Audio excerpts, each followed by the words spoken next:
We're at the Silverstone suite at CES 2017. This video will probably go up after the show. We've had a ton of coverage this year. We're talking about a few of the things they have. Cases, of course, pretty plain and obvious what they are. But Silverstone always brings an entire table of extra stuff that we don't really cover at all. So I'm going to try and go through some of that this time. Before getting to that, this coverage is brought to you by CyberPower and their Cyber XL gaming PC, which has an invertible motherboard tray layout and some other cool features. Hit the link below for more information on that. So starting off with, I'm going to start off with something different because I'm tired of talking about the same components all week.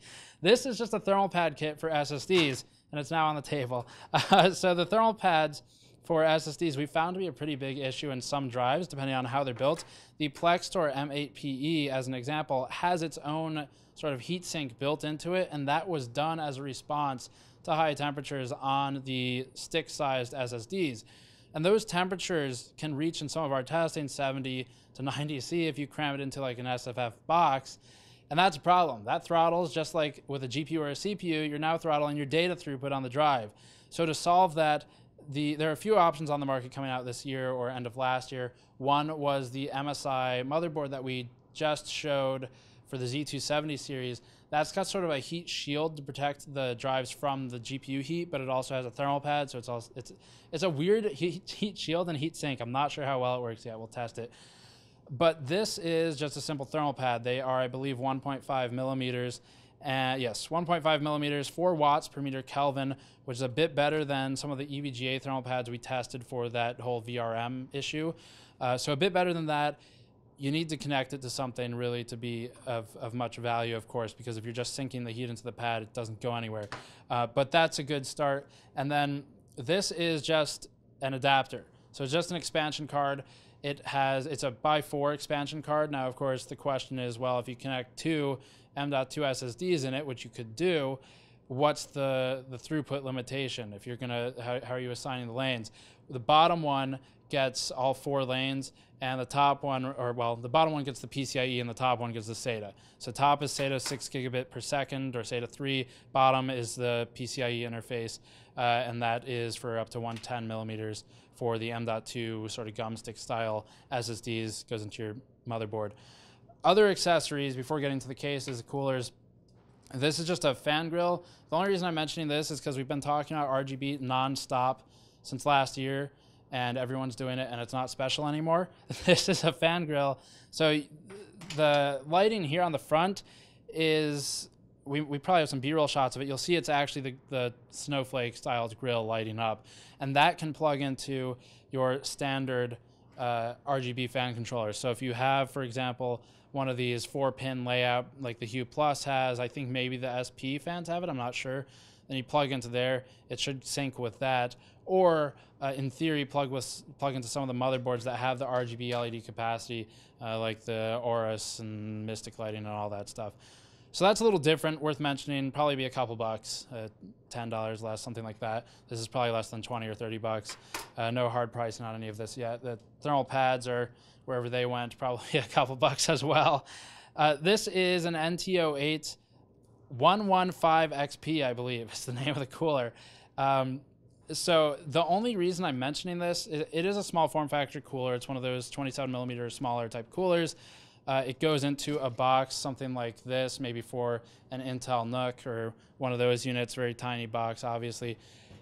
That's okay, but it's been done. The thing that I'm happy about is just having the Intel connectors, because dealing with a backplate all the time when you don't have to is dumb, and it adds cost and it adds configuration time.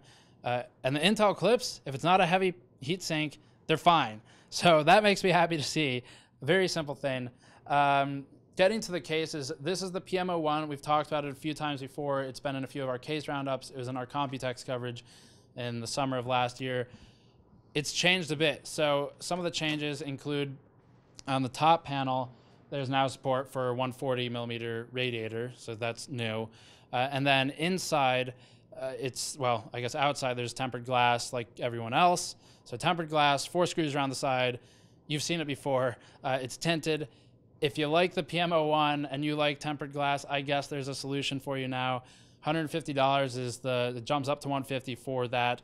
And the side panel, which we'll have in B-roll, has a painting on it, and that's an extra $10 on top. So you either get tempered glass with no painting, or you get both, and it's 160. Those are the main changes here. There's toggles for controlling the LEDs and all that stuff. I think these are what's hooked up right now, these little fan grill cover things. So PM01, mostly the same case other than the major difference with the 140 and then the colors. This is the SG14. It's part of the Sugo series, which I have just been informed means Super Go. So we finally have an understanding of what that means.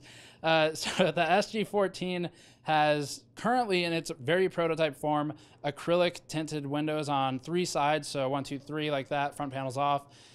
In the production model, probably a polycarbonate like most other panels that are not tempered glass. And it's got a bow to it, which is kind of unique.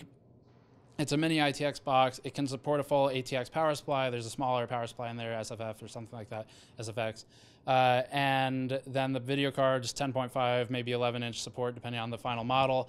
We've got a toggle button up here that's kind of hot wired right now for switching the LEDs.